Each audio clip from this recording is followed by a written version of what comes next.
សូ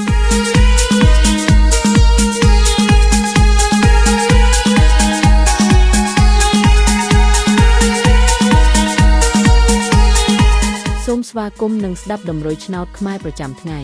ដើម្បីជាកម្លាំងចិត្តសូមពុកម៉ែបងប្អូនចុច like និងសញ្ញាជាម្នាក់មួយផងដើម្បីទទួលបានដំរុយថ្មីប្រចាំថ្ងៃដំរុយឆ្នោតខ្មែរនៅថ្ងៃនេះគឺថ្ងៃទី19ខែមករាឆ្នាំ2025ដើម្បីកុំឲ្យខាតពេលយូរសូមស្ដាប់ដំរុយឆ្នោតពី admin មានលេខ 63147315 CD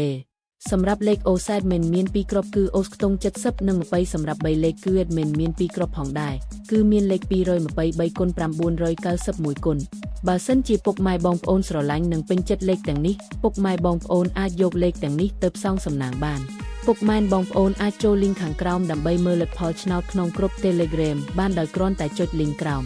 ជាចុងក្រោយសូមជូនពរពុកម៉ែបងប្អូនដែលយកលេខខាង admin